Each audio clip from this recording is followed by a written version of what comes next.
স্বাগতম খেদ জোনেফ আর চ্যানেলে। আজকের গল্পগুলো একটি অসাধারণ শিক্ষা দেয়। তা হল, সত্যবাদিতা মানুষকে কখনো ঠকায় না, সব সময় জিতিয়ে দেয়। এক গ্রামে বাস করত ছোট্ট এক ছেলে, নাম ইমন। সে গরিব হলেও খুব সৎ, সত্যবাদী এবং পরিশ্রমী ছিল।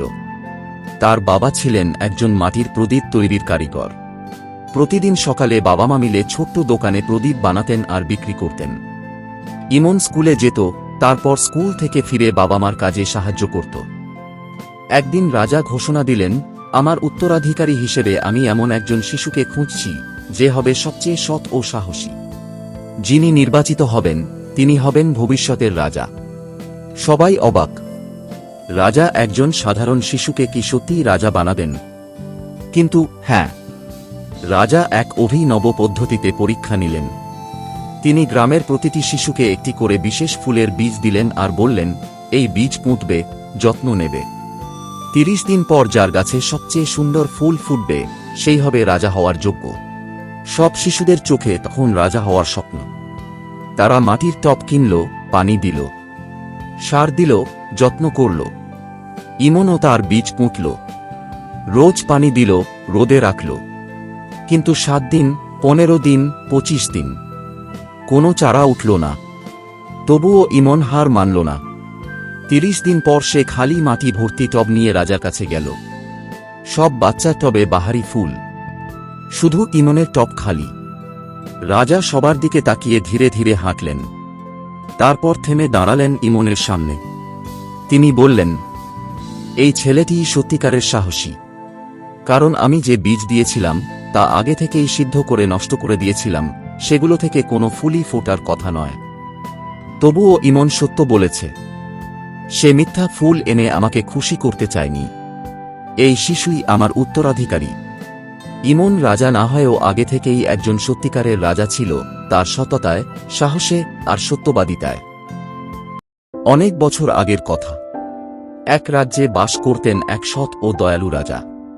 তাঁর একটি মাত্র ছেলে, রাজকুমার আরিয়ান। রাজা চেয়েছিলেন তার ছেলে যেন একজন ন্যায়পরায়ণ ও সত্যবাদী শাসক হয়। তাই তিনি ছোটবেলা থেকেই ছেলেকে নৈতিকতা শেখাতে থাকেন। একদিন রাজা সিদ্ধান্ত নিলেন, ছেলেকে সাধারণ মানুষের জীবনের মূল্য বোঝাতে শহরের এক প্রান্তে পাঠাবেন। রাজকুমারকে রাজ পোশাক ছেড়ে সাধারণ পোশাকে পাঠানো হল শহরের এক বৃদ্ধ মুচির কাছে। রাজা বললেন, এই লোকটি আমার বন্ধু, তার সাথে থেকে তুমি জীবনের বাস্তবতা শিখবে। বৃদ্ধ মুচি ছিলেন খুব গরিব। তিনি প্রতিদিন সকাল থেকে সন্ধ্যা পর্যন্ত জুতো সেলাই করতেন, তবু যা রোজগার হতো তা দিয়ে ঠিকমতো খাওয়াও হতো না। তবু তিনি কখনো কারো কাছ থেকে বেশি টাকা নিতেন না, জুতা হারিয়ে গেলেও মিথ্যে বলতেন না।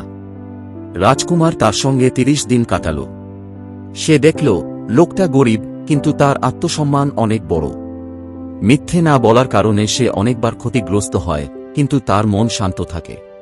একদিন এক ধনী লোকের দামি জুতো হারিয়ে গেল। লোকটি চিৎকার করে বৃদ্ধকে বলল, তুমিই চুরি করেছ। সবাই বিশ্বাস করল, কিন্তু বৃদ্ধ বললেন, আমি সত্য বলছি, জুতো আমি চুরি করিনি। ধনী লোকটি কিছুতেই বিশ্বাস করছিল না। বৃদ্ধ তাকে বলেই গেল যে সে চুরি করেনি। হঠাৎ এক বালক বলল, জুতোটা আমি চুরি করেছিলাম, আমার ভুল হয়েছে। সবাই অবাক। বৃদ্ধ মুচির সত্যবাদিতার কারণে বালক নিজের ভুল স্বীকার করল। ৩০ দিন পরে রাজকুমার রাজপ্রাসাদে ফিরল। সে বলল, বাবা, সত্যবাদিতা মানুষকে দুর্বল করে না, বরং তাকে শক্ত করে। আমি একজন সত্যিকারের রাজা হতে চাই, যে সত্যের পথে চলে।